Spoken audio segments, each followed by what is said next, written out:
Now, a lot is happening right now, so let's just break down the daily news update on February 13th, even though I rarely do these videos because you don't support them.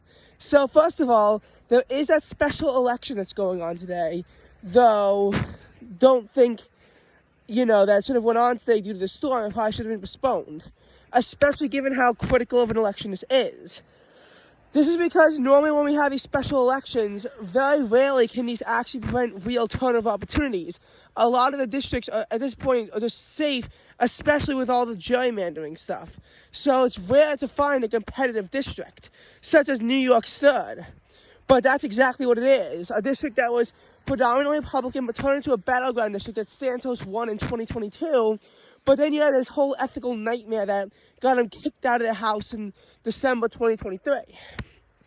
Now, we have to have a special election, which can be a critical pickup opportunity for Democrats. Last year, in House special elections, it was a bit of a wash because one of the districts in South Texas, forgot exactly which one, flipped from Democrat to Republican.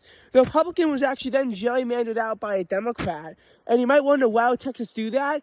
It's to gain 2 more Republican seats. They had to sacrifice one of their Republicans who just got in, and in order for that to be possible, they had to pretty much sacrifice one of them. Now, what you have to then consider is that then you had the Alaska one, which people were not totally expecting to flip red, but to flip blue, but when you had Sarah Palin as one of the candidates, not really surprised to see how Alaska could become a blue district. We actually see every single district that touches the Pacific Ocean across the whole U.S. is blue. The Democrats swept the entire West Coast. They maintained Alaska. Obviously, no district in Hawaii is voting Republican for a very long time. So, yeah, it's pretty crazy if you think about it. And Republicans still control the House despite being totally shut out of the Pacific. Now, as far as the House composition rate went, after the election, it was 222 to 213. And we saw quite a dysfunctional House. But nonetheless, they were able to, at times, get things done. As far as the 2024 election goes, I don't know. I don't know how much more political dysfunction this country can take before it just gets inflamed in a civil war. But I am hopeful that maybe our government can stave itself off for some time. However,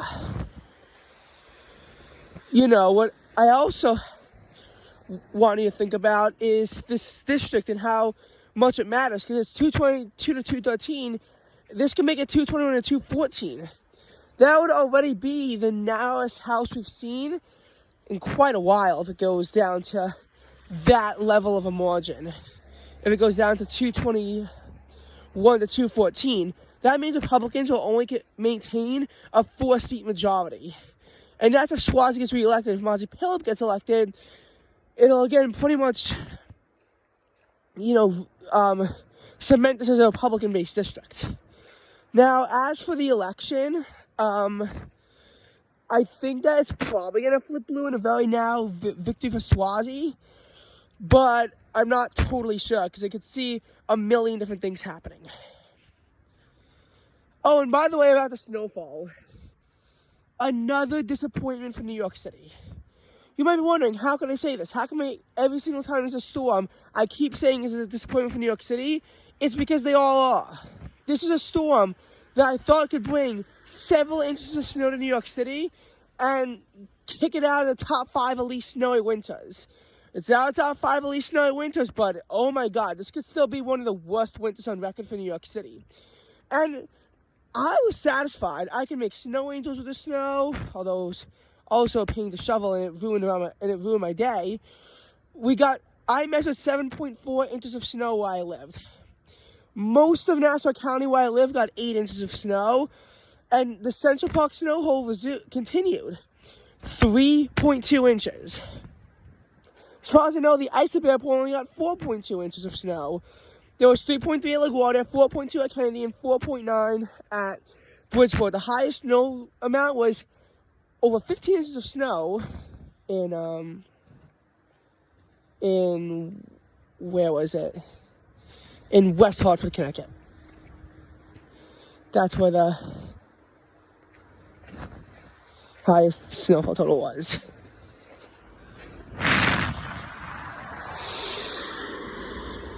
Okay. So that's as far as the snow went. But now, why am I saying it's a disappointment? Now, looking at it right before a storm, they said 4 to 8 inches of snow for New York City. So obviously we got below their range. And they're also saying 8 to 12 inches where I live, but kind of glad we didn't get a foot here.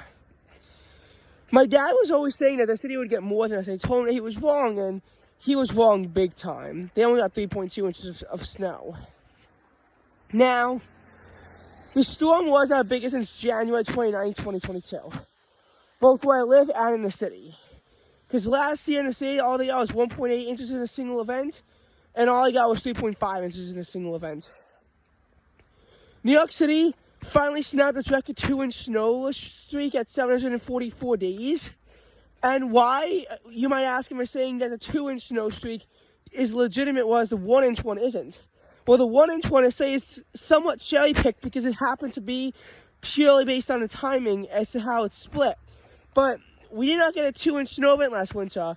1.8 inches was our peak. So, that's very different than, legitimately not getting 2 inches of snow, which we didn't get in any of our storms this winter either. And this storm is also going to help us, help New York City catch up on its snowfall deficit. Remember, before the storm, New York City was only at 2.3 inches of snow, whereas Boston was around 10, but not totally sure. Baltimore was 9.1. D.C. was 7.9. Philadelphia was 8. Philadelphia, I'm pretty sure based on their measurements, only got 0.6 inches of snow, though the 1.6 could also be true. Baltimore and D.C. probably barely got more than a trace. The 3.2 in the city will bring us up to 5.5. We won't surpass them, but we will jump closer to them. With 5.5 inches of snow. This was mostly supposed to be the New York City snow event to shine, but it wound up being further north, and ground temps were again too warm. You also got to look at how New York City snowfall is different across the sites, because LaGuardia got only 3.3 today. They already had 3.9 though. So LaGuardia Airport, they had 7.2 inches of snow for the winter. Before this, Kennedy was only at 2.4, but they added 4.2, so they had 6.6 on the winter. Newark. Now, Newark, I'm pretty sure, cashed out the biggest on the January 6th snow event. And they had gotten pretty lucky with some of the other ones. I'm not totally sure where they were before the storm. Pretty sure they were at around exactly 3 inches. Well, they got 4.9, so they're going to be at about 8.9 inches of snow, which actually could put Newark ahead of Philadelphia. But again, you're seeing the discrepancies across the metro area really begin to show themselves. Although, again, I'm not totally sure that what I said is Newark is right, but regardless, they got around 9 inches of snow, so they very likely are ahead of D.C. and Philly. But, again, like the storm, I don't want to totally say it was a bust because look at the scenes around me. I'm just saying we could have cashed out for a lot more, and this wasn't the kind of mega storm that we needed to save our winter. Now, is 5.5 inches going to be our seasonal snowfall total for New York City? That I doubt. Because it still is only February 13th. Looking at last winter, the least snowy on record, there was still 1.9 inches of snow after the state. 1.9 inches of snow fell after the state. Looking at the winter beforehand, there was 0.8 inches of snow that fell after the state. On average, a foot of snow is going to fall after the state. That's, on average. So we're going to see you see a foot of snow on the state.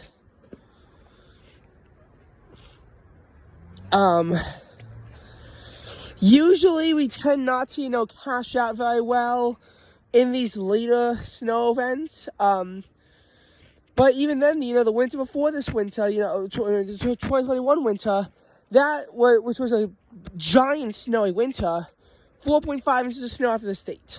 But then you look at the 2020 winter, and there was just a trace of snow after the state. You could get either bag on this one. And again, I doubt 5.5 is going to stand, considering the pattern gets more favorable in late February, early March. But I really can't see us getting double-digit snowfall, and we really need the storm to be bigger than what it was. As far as, what was I going to say? As far as, catching up to other cities, again, doubtful, because we don't need another storm where they pretty much get nothing, and we get quite a bit of snow in order for us to, make serious inroads on catching up to other cities. Because they're going to get snow in still. And those might also miss us. Now, where's it stand in our rankings? Not sure. I want to say 6th or 7th least snowy winter on record is what we're guaranteed to get at this point. But I'm not sure. 5.5 inches of snow is very little for the city, but we certainly have seen winters with less. We certainly have. This has actually been one of the warmest winters on record to date at this point. We're actually at our 4th warmest winter to date in the city, because we've seen very little cold. It's not just being sustained. We're seeing lots of warm periods. Every single month this winter has hit 60 degrees at some point. As a matter of fact, Saturday hit 60 in the city. January, we hit 60 degrees on January 13th. December hit 60 degrees multiple times. So it tends to be that 60s are becoming quite common across the winter, and it's more common that, we're seeing 60s in snow. But this isn't going to be remembered as a historically non-snowy winter. Might be remembered as a bad winter in a historically non-snowy period, but New York City has broken its 2-inch snow drought, its 3-inch snow drought. Oh, and finally about sports, I'm pretty happy. The Knicks lost. What's that now? 3 in a row loss for the Knicks? They're at 33-21. The Knicks got to be careful. And the Sixers, they're at, I believe, 32-21 now. Sixers are catching up to the Knicks. Wait, actually, the Knicks might be a bit higher than what I said. Regardless, the Sixers, they got a huge win. They had lost to the Hawks pretty badly, which is one of the worst teams in the NBA. And that was their 4th loss in a row, and their 8th loss out of 9. They barely could beat the Washington Wizards. And Buddy Hield is proving that he is the guy, as he just led the Sixers to a now upset victory over the Cleveland Cavaliers. Normally, I'm complaining about a now victory over the Wizards. So I ought to be so glad that we got a huge victory over a now victory over the Cavs. Cavs were on a 9-game win streak, 17-1 in their last 18 games before taking on the Sixers. They were a red-hot team, 2nd in the Eastern Conference. They were one of the best teams in the NBA, and they could legitimately be the Eastern Conference champion. Realistically, it's either them or the Celtics. I'm not taking anyone else seriously at this point besides those 2 teams.